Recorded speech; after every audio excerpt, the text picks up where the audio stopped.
Bonjour à tous et à toutes. Très heureux de vous retrouver aujourd'hui pour essayer de réfléchir à la situation qui est la nôtre. Et surtout, le but et l'objectif de cette intervention, c'est de donner des forces et de pouvoir vivre autrement les événements et d'essayer, Bezat Hashem, de les vivre plus heureuses et avec plus de dénouement dans ce qui va arriver. Alors, en fait, ce qui se passe, c'est que nous vivons un événement qui est exceptionnel pour moi, c'est celui de cette épidémie qui touche le monde entier, le coronavirus. Et effectivement, cet événement, il est unique, parce que on n'a jamais vu dans l'histoire quelque chose qui pouvait toucher, surtout dans le monde moderne, les États-Unis, l'Europe, l'Afrique, l'URSS, tout ce territoire, le monde entier quelque part est touché par le coronavirus et toute la terre entière est paralysée par ce virus.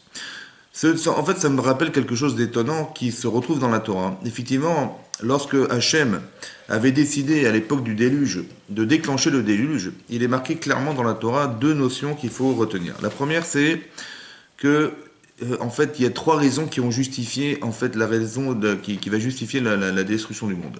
Bah, la première, dit Rashi, c'est l'adultère. La deuxième, bah, c'est l'idolâtrie. Et la troisième, le Hamas, le vol. Et là-bas, il est marqué clairement dans la Torah que Vatisharet Haaretz, la terre était corrompue. Vatimale Haaretz, la terre était pleine, Hamas, de vol. Alors, bien sûr, la question qu'on doit se poser est la suivante, c'est de savoir que, en fait, qu'est-ce que ça veut dire être plein de vols?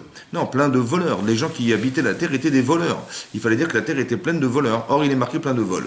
Qu'est-ce que ça veut dire? La terre était pleine de vols, peut-être ça veut dire que ça n'est pas ce qui détruira le monde, c'est pas ce que les gens sont, mais ce que ça a entraîné dans l'atmosphère. La terre était pleine de l'atmosphère de vol. Il fallait nettoyer cette atmosphère et la seule manière de nettoyer tout ça, l'adultère, le vol, le fait d'être idolâtre, cette atmosphère, il fallait nettoyer. Il fallait que Hachem déclenche le déluge. Comme si que l'eau allait nettoyer cette atmosphère et permettre au monde d'être meilleur. Aujourd'hui, on n'est plus dans la perspective de déclencher le déluge, puisque Hachem a promis qu'il n'y aurait plus de déluge. Par contre, il a témoigné d'une autre façon son mécontentement en déclenchant ce virus qui touche la Terre entière. La Terre entière comme la Terre avait été touchée à l'époque du déluge. Qu'est-ce que ça veut dire? Pour nous, ça veut dire qu'il y a une remise en question, évidemment. La seule chose qui a pu sauver ce monde, bah, c'est qu'il y a une famille, qui était la famille de Noach et ses enfants, qui se retrouvaient dans une arche. Un petit peu comme aujourd'hui, on est confiné dans nos maisons, hein, un petit peu comme l'arche de Noé. Et que dans l'arche de Noé, qu'est-ce qu'a fait Noach? Eh ben, il a fait des actes de chesed, des actes de bonté. Il s'est occupé de nourrir des animaux, de nourrir sa famille, de s'occuper d'autre chose et de passer à l'essentiel de l'existence, c'est-à-dire d'exister autour de soi et de faire exister autour de soi. Ça, c'est très important que vous compreniez que peut-être le fait qu'on soit confiné dans nos maisons, ça nous fait réfléchir. Et ça nous fait réfléchir à l'essentiel. Qu'est-ce qui est essentiel dans nos vies aujourd'hui?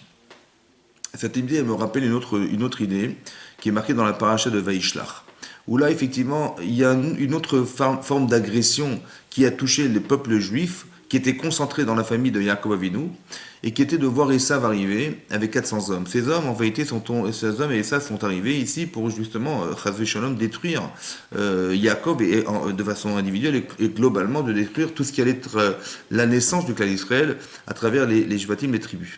Et donc, qu'est-ce qui se passe? En fait, Yaakov, il voit ces gens arriver, et il a eu très peur. Et qu'est-ce qu'il a fait? Il s'est préparé à la guerre. Et qu'est-ce que la guerre en fait? On aurait pu s'imaginer, bah, il allait se battre, il allait se préparer à la guerre, c'est-à-dire avec ses chars et ses flèches et voilà. Et en fait, c'est pas du tout ça qu'il a fait. Il a dit, on va couper le camp en deux, on va essayer de faire en sorte que si un camp est touché, bah, l'autre se sauvera. On sauve ce qu'il peut. Vous comprenez? On est dans cette perspective au départ de se dire, on sauve ce qu'il peut. C'est un peu ce qui se passe aujourd'hui. On fait ce qu'on peut, c'est-à-dire on se soigne, on essaie d'être très vigilant sur l'épidémie, on se lave les mains. Voilà, on sauve ce qu'il peut, un petit peu comme Yaakov. Mais l'objectif n'était pas de sauver ce qu'il fallait. En fait, Yaakov nous dit la Torah, il va se retrouver seul un jour. Il va se retrouver seul, il va se battre contre un homme. Et la Torah définit cet homme comme étant le mauvais penchant de l'homme, le Yetzer Hara, qui se trouve en l'homme, c'est pour ça qu'il est unique. Et Yaakov va se battre contre lui. Et la Torah nous dit que finalement il va vaincre. C'est-à-dire qu'il a été capable de remettre en cause ses erreurs. Il a été capable de remettre en cause ce qui pouvait être l'objet de sa destruction. Et là, il l'a gagné. Et c'est l'ange lui-même qui va lui dire et lui témoigner que dorénavant, il ne s'appellera plus Yaakov Avinu, il s'appellera Israël. Nous nous appelons des enfants d'Israël, comme Yaakov est devenu Israël. Pourquoi il s'appelle Israël? nous dit la Torah. Parce que cet ange a dit, qui sarita et Melokim, tu as lutté contre Hachem. Et Rachid expliquait, tu as lutté contre le mal qu'avait proposé Hachem pour pouvoir faire que l'homme se bonifie dans sa vie. Et tu as lutté contre des hommes qui étaient Lavan, tes agresseurs extérieurs, et contre Esav. Et tu as gagné, tu as vaincu. En fait, vous avez compris que le message, il est très fort. Ça veut dire qu'on ne doit pas se battre contre ce qui nous agresse extérieurement. Évidemment qu'on doit se protéger, évidemment qu'on doit se soigner. Mais là, le message que je vous donne et que je vous renvoie aujourd'hui, c'est de comprendre que ce sont des provocations par Hachem. Et c'est important de le comprendre, que ce n'est pas des hommes qui nous agressent, ce ne sont pas des microbes qui nous agressent, ce ne sont pas des virus qui nous agressent, c'est Hachem qui les envoie pour nous faire réfléchir. C'est important de le comprendre. Pourquoi? Parce que puisque ça vient d'Hachem, c'est sûr que c'est une provocation à être meilleur, à faire attention comme des parents. Ils vont essayer de s'occuper de leurs enfants. C'est pas toujours agréable pour ceux qui le vivent et le subissent, mais c'est toujours dans l'intérêt du meilleur. Alors je pense qu'aujourd'hui, on doit réfléchir et se dire que, voilà, quelque part, de la même manière que le déluge qui a été déclenché par la Vodazara, par l'idolâtrie. Alors on doit le comprendre, autant qu'on soit juif ou qu'on ne soit pas juif, c'est la même chose. On doit savoir que le monde est géré par des mitzvot, soit des mitzvot qui concernent les juifs en particulier, soit des mitzvot qui concernent les non-juifs en particulier. Et chacun doit respecter les lois, qui soient des lois noachiques, comme de ne pas pratiquer l'adultère, de ne pas voler, de ne pas tuer, de ne pas manger des animaux vivants, comme c'est le cas aujourd'hui malheureusement. Et toutes ces lois qui ont été transgressées, elles ont entraîné ce fameux déluge, qui est le déluge du virus du coronavirus. Et donc il faut absolument réfléchir et se dire, voilà, c'est ça qu'on veut. Et l'espoir qu'on a, et qui est extraordinaire, c'est de savoir qu'on peut on peut éradiquer tout ce qui nous arrive si on est capable de se remettre en question. La simcha, la joie de savoir qu'on va pouvoir trouver des solutions à ça.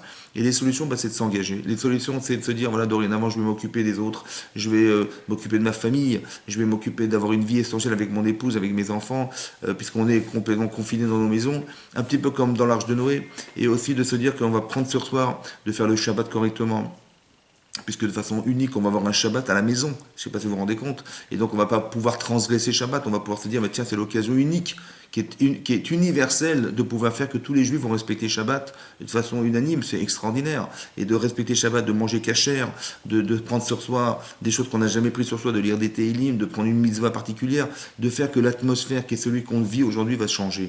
Et en changeant l'atmosphère, on va balayer ce virus. Et Be'ezrat Hashem, j'espère très prochainement que ça mènera à la Géoula, puisqu'elle concerne le monde entier, qui est aussi un événement particulier, que ça va changer toute la terre entière et que Be'ezrat Hashem, le Mashiach, viendra très bientôt. Et la joie qu'on aura de ce qu'on va vivre va balayer complètement cette atmosphère négative que nous vivons aujourd'hui et qui va Be'ezrat Hashem bonifier toute la terre entière avec l'avenue du Mashiach, l'avenue du Messie. Amen, Kenny Ratson. Razak. Donc j'espère que ces paroles sont des paroles de Chizouk et ça va nous encourager à se battre contre ce que nous vivons et que ça nous amènera à le Mashiach. Amen.